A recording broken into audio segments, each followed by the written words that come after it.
balleesse awwaar nu jalaa kaasee guddoo nu lubbeesse akka farayoot nu sila yabanne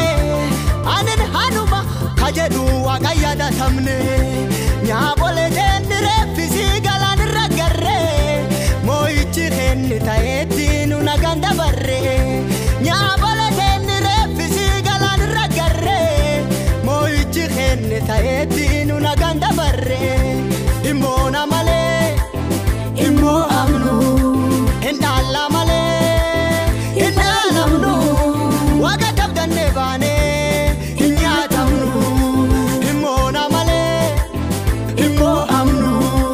hindaala malee hindaalamnu waaqa tabdanne baanee hin nyaatamnu.